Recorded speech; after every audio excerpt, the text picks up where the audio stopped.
ตอนนี้กำลังเก็บเห็ดลูกงูกเนาะเอาตัวนี้ไข่มันได้นี่นะไข่มันเอาเก็บนี่นี่เลยอยู่ป่าโคกมีเห็ดลูกงูกออกแล้วเห็ดปุงก็ออก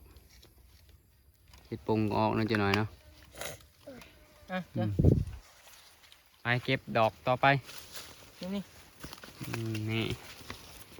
อ๋อดอกนี่เป็นจุ่มเลยนี่เป็นจุ่มเลยดอกตัวนี้เห็ดละโงกเป็นสีเหลืองเกิดเห็ดยังก่องูกสีเหลืองบ่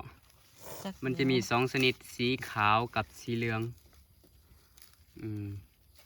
เห็ดละงกยองน่าจะแมนประมาณนั้นเลยนี่เดี๋ยวน้อยเห็ดละงกยังก่อเห็ดละงกยังแม่จ้ะโอ้ยเจ้าหน่อยกูจะบอกเห็ดละงูยังอันนี้นะพาวเอาตัวนี้ก่อนนี่เอาเก็บไปเดี๋ยวเก็บตัวนี้ก่อนนี่เก็บตัวนี้ก่อนนี่เนาะเห็ดละงูพอดีแหละมืออื่นสิไปสังฆทานนะเก็บไว้เลยไปมึงสนไปสังฆทานพักเข่าดอกงามเนาะเดี๋ยวเหลือแล้วฮะน่ะไปต่อไป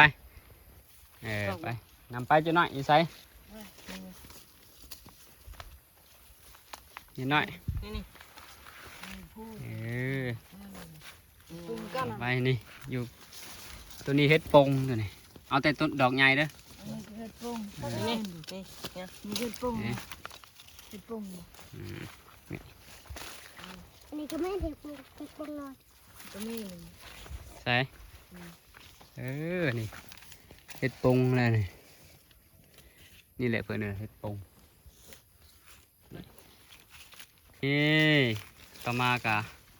มาพบอีกดอกเห็ดละงูเฮ็ดยังไงดอกเฮ็ดละงูเนาะโอ้เถ่าแล้วตัวนี้นี่เถ่าเอาเถ่าก็เอาไปเก็บนี่แหละเข้าป่าเก็บเห็ดแต่ว่าบ่ได้เข้าป่าได้เลาะตามทุ่งนาเขาเจาะอะไรกันย่ามตามทางแล้วก็เลยเห็นในป่าก็เลยเข้ามาเก็บอยู่ในแคมทางเห็นเห็ดแล้วก็เจ้าน้อยกับพากันเก็บไว้เพื่อจะได้เห็ดภัตตาหารเศร้าพากันสั่นอันนี้ตอนนี้ก็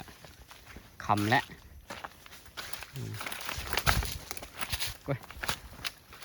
โอ้อยู่ป่า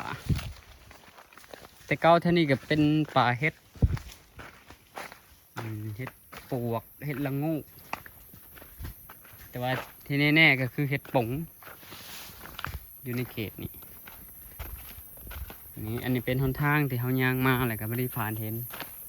ให้เขามาเก็บมาเด้ดอกนะเด้นี่ตัวนี้ก็แม่นนี่นั่นก็แม่นนั่นก็แม่นฮะนี่อันนี้เห็ดปงกำลังจุ่มนี่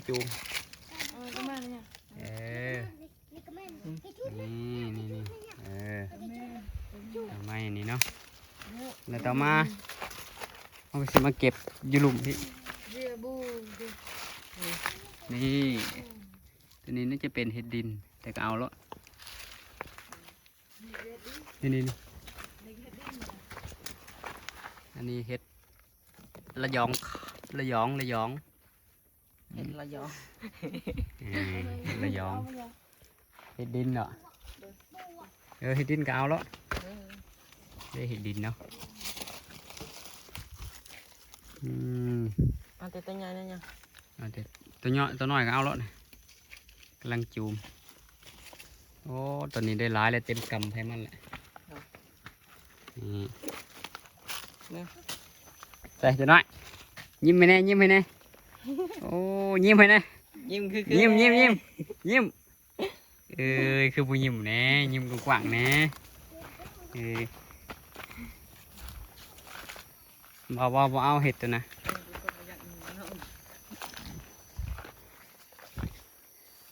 นี่แต่เก่ามันออกว่าละเข็นก็บ่เห็นมันออกตอนนี้คันตั้งใจหากระชิดได้อยู่เราก็บ่ได้คิดจะหาปานนั้นได้เล็กนิดหน่อยก็อย่าแล้วเนาะบ่ได้ตั้งใจไปหาเห็ดยามตามทางก็ได้มีอยู่ป่านี่น้อยโซ่เป็นงูน่าล้นเลย ตกแล้ว เอ้ยตอนนี้ก็กำลังกลับวัด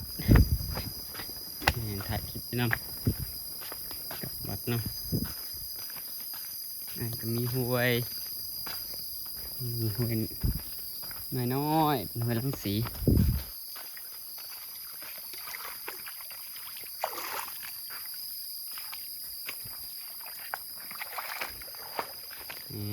เอาจบคลิปไว้เพียงเท่านี้ก่อน